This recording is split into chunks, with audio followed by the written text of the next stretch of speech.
వేల మందిని ప్రొఫెషనల్స్ గా మార్చిన ఇనోమాటిక్స్ తో మీరు కూడా మీ డ్రీమ్ కెరియర్ ని ఇప్పుడే స్టార్ట్ చేయండి. రేడియోలో యాక్చువల్గా మోత మోగిపోతూ ఉంటుంది అనమాట. హయ్యెస్ట్ డిమాండ్ పెద్ద సాంగ్ చిక్రీ చిక్రీ అయితే ఇప్పటికీ అడుగుతూనే ఉంటారు డెడికేషన్స్ చేయమని చెప్పి. సో రోజు నేను పొద్దున ఎఫ్ఎంలో షో చేసుకుంటుంటాను కాబట్టి. సో మీరు చెప్పిన అన్ని పాయింట్లు పర్ఫెక్ట్. దీంతోపాటు ఒకటి యాడ్ చేస్తాను నేను, అది ఇంటెన్సిటీ. ఏమి ఇంటెన్సిటీ అండి, తన రస్టిక్ లుక్. కొంత రంగస్థలంలో ఆ మొరటోడు కనబడ్డాడు అక్కడక్కడ. అట్ ద సేమ్ టైం కొన్ని చోట్ల చాలా స్లిమ్గా టోన్డ్ బాడీ కూడా కనబడింది. క్రికెట్ లేకపోతే గాడ్ ఆఫ్ కుస్తీ, God of running, what ever అని ఈయనే. ఏ ఆట అయినా సరే గెలుపు మందే అనే టైప్లో ఉంటారనమాట. అందరికీ ఈయన ఫేవరెట్. సో అటువంటి ఒక మొరటు రస్టిక్ మీరు అన్నట్టు అతను ఒక బస్తీ నుంచి కుస్తీకి ఎలా వెళ్తాడు ఫస్ట్. ఆ కుస్తీ మధ్యలో అక్కడి నుంచి క్రికెట్ కూడా మనం చూస్తాం. లేకపోతే ఈ హెలికాప్టర్ షాట్ల కన్నా వెరీ ఫ్యాసినేటింగ్గా ఉన్నాయి ఈ షాట్స్. నాకు తెలిసి ఇవి చూస్తే మన క్రికెటర్లు ఖచ్చితంగా ఇటువంటి ట్రై చేస్తారు. ఎస్పెషల్లీ మనందరం ఇట్లా బ్యాట్ని ఇట్లా కింద కొట్టి ఇట్లా పైకి లేపి కొట్టే షాట్ అబ్బాయిలకి అయితే ఇంకా అసలు గూస్ బంప్స్ ఉంటాయి నిజానికి. ఎందుకంటే మేము క్రికెట్ ఎక్కువ ఆడుతుంటాం కాబట్టి అసలు ఇంపాసిబుల్ షాట్స్ అవి. కానీ ఖచ్చితంగా కళ్ళు చెదిరిపోయే షాట్స్ అనమాట. ఇప్పటిదాకా నాకు తెలిసి ఏ క్రికెటరు ఇటువంటి డాషింగ్ షాట్స్ ఆడలా. ఇది చూసి ఎవరైనా ట్రై చేస్తారేమో చూడాలి. జనరల్గా వాళ్ళని చూసి వీళ్ళు ఇన్స్పైర్ అవుతారు, బట్ ఈ సినిమా చూసి క్రికెటర్స్ ఇన్స్పైర్ అయ్యే రేంజ్లో ఉంది. శేఖర్ భాష గారు, మీరు ఇంతకుముందు అన్నట్టు రంగస్థలంలో చూసాం రామ్ చరణ్, ఇందులో కూడా మాస్ లుక్ లో కనిపిస్తున్నాడు. సేమ్ అట్లాగే అనిపిస్తోంది. ఇప్పుడు జాన్వీ కపూర్ని తీసుకుంటే దేవరలో కూడా అలాగే కనిపించింది, ఇక్కడ కూడా అలాగే కనిపిస్తున్నట్టు నాకు అనిపిస్తోంది. మీరేం చెప్తారు? అంతే జాన్వీ కపూర్ గురించి మీరు ఎక్కువగా ఒక సౌందర్య టైప్లోనో సావిత్రి టైప్లోనో ఒక క్యారెక్టర్ ఎక్స్పెక్ట్ చేయకండి.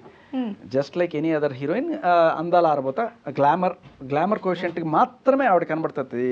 బట్ మేజర్ అంతా క్యారీ చేసేది రామ్ చరణ్ తన షోల్డర్స్ మీదే ఎక్కువగా చేస్తున్నాను. అంటే అది అంటే విలేజ్ బ్యాక్డ్రాప్ మూవీ. ఇప్పుడు ఇది 1980s బ్యాక్డ్రాప్ మూవీ. సో అందులో విలేజ్లో ఒక అమ్మాయి క్యారెక్టర్, ఇందులో కూడా విలేజ్లో ఒక అమ్మాయి క్యారెక్టర్ కాబట్టి మేబీ అయ్యుండొచ్చు. యాక్చువల్లీ అంటే జగదేవ్ కీరుడు అతలోక సుందరి వచ్చినప్పుడు టైంలో అంటే వీళ్ళ అమ్మ రామ్ చరణ్ వాళ్ళ నాన్నతో యాక్ట్ చేసిన టైంలో బ్యాక్డ్రాప్లో స్టోరీ అనమాట. వాటి నాకు తెలిసి కోఇన్సిడెన్స్ చాలా మంది చెప్పే ఉంటారు. అంటే చిరంజీవి గారి అబ్బాయి, శ్రీదేవి గారి అమ్మాయి ఇద్దరు కలిసి యాక్ట్ చేస్తున్నారు. దేవరా మూవీలో జాన్వీ కపూర్ ని తీసుకుంటే అందులో విలేజ్ బ్యాక్డ్రాప్, ఇందులో విలేజ్ బ్యాక్డ్రాప్. సో లుక్స్ ఏమంత చేంజ్ గా అనిపించలేదు, డిఫరెంట్ గా అనిపించలేదు. అవును. సో ఆవిడ నుంచి మీరు జస్ట్ గ్లామర్ మాత్రమే ఎక్స్పెక్ట్ చేయండి, అంతకుమించి ఎక్కువ ఎక్స్పెక్ట్ చేయకండి. ఎక్స్పెక్ట్ చేస్తే బోల్తా పడతారు. బట్ గ్లామర్ విషయంలో సూపర్గా చూపించింది. ఏఆర్ రెహమాన్ దీనికి ఇచ్చిన మ్యూజిక్ నెక్స్ట్ లెవెల్ అబ్బా.